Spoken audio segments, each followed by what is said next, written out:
बे आरो सोमोन्दो लाबोबायना एफा गोबाव मामुलि नङाना नों 2 मास गाहाम 2 मास थाबाय आरो नोङो सिगांनिफ्रायबो जेन'बा नोङो 5-6 बोसोरानो जाबाय बिसोरो स्रोद स्रोद खालामबाय थाखोमानाय ओरै बिनानाव होननानै गुवाहाटि लांनाय एफा लांनाय थगायनानै लांनानै थाहैनाय गुवाहाटियाव ब्रा मिथिजोबगौ आं। फिन आरोबाव गोदानै रशमा ब्रह्मनि सायाव भाइराल कल रेकर्ड रायजोफोर नोंथांमोननो फुल आपडेटखौ होगासिनो बेनि सिगाङावनो मोनसे इम्पर्टेन्ट आपडेट होग्रोनो सानदों। आनन्द मिश्रआ विधानसभा इलेक्शनाव बीजेपीनि केन्डिडेट महरै बक्सल बियाबाव टिकेट मोननो हाबाय मोजांनि खोथा। दा आं बेखौसो बुंनो सानदों जे फाइनालि विधानसभा इलेक्शनाव आनन्द मिश्रआ देरहामारोब्ला निश्चय जुनमनि राभानि केसआ सोराङाव फैनो हागौ। मानो होनोब्ला आनन्द मिश्रआ सासे i.p.s अफिसारमोन। मोनथिनाय बायदिब्ला बिथाङा जुनमनि राभानि केसखौ हेन्डेल खालामदोंमोन। नाथाय गोजौनि सासे सानै लिडारफोरनि थाखाय बिथाङा खुगा बेखेवनो हायाखैमोन आरो बे केसआ सिरियै थानांदोंमोन।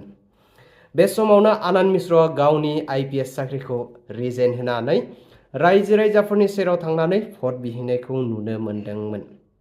निश्चय साख्रि गारनानै इलेक्शन गेलेनायनि माबा मोनसेथ' फिसाबाबो रिजाइन दं सिङाव नङा होमबा? बिदिब्ला फैदो जोंहा रशमा ब्रह्मनि भाइराल कल रेकर्डखौ खोनासंदोनि रायजोफोर।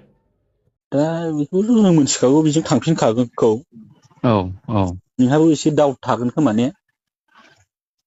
नोंजों हायाबालाय बेथ' बेजोंनो नाजागोन बियो। दा बे आरो सोमोन्दो लाबोबायना एफा गोबाव मामुलि नङाना नों 2 मास गाहाम 2 मास थाबाय आरो नोङो सिगांनिफ्रायबो जेन'बा नोङो 5-6 बोसोरानो जाबाय बिसोरो स्रोद स्रोद खालामबाय थाखोमानाय ओरै बिनानाव होननानै गुवाहाटि लांनाय एफा लांनाय थगायनानै लांनानै थाहैनाय गुवाहाटियाव ब्रा मिथिजोबगौ आं। गुवाहाटियावथ' नोङो देग देग नुदों मेगनजों मिथिखागौ आं। मारै होनना बुङो बिनानावसो होनोबा बियो उनाव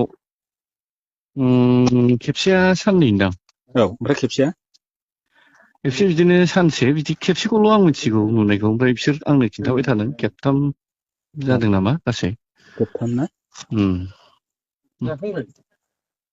माने फरिखा होफैदों माबादों होननानै थगायो जाहैबाय। रुमाव लांबाय थायोमोन ना? ओमफ्राय दाना बेहाबो बिनानाव नालाय बिनानाव जेबो सानला उनावसो बिनानाव बा जेन'बा बिसिनि सानैजों एक्टिंफोरखौ बारा मोजां नुवाखिसै नालाय बियो सोंनाय जाबाय आरो बै माने जायखिजाया बे हौवा थाग्रा रुमावनो थाथारोमोन आरो बियो ना? आदसा आदा मोनसे खोथा दाथ' नोंबो एसे इभिडेन्स बायदि जाहैबाय आंनि थाखाय माबा जायोबा आंनाव फन खालामनानै रायज्लायहो आं बुंगोन नोंसिनि समाजनि माबाफोरखौ। आदा मोनसे खोथा आङो नोंजों रायज्लायनायखौ नैबे रायज्लायनायखौ आं कल रेकर्डआव माने हगारनो नागिरदों आरो ससियेल मिडियायाव अबजेक्सन गैयाना? अबजेक्सना गैया दे आदा होमबा दे जायखिजाया मोजां दा बे आं रायज्लायफिनगोन दे आदा दे गुवाहाटियावथ' बे एखेबारे थाहैखानाय नालाय मिथिखाथारगौ नालाय बिनानाव होनना लाङोमोन बियो बिदि आरो आदसा दे आदा र' आं दा हरफिनगोन दे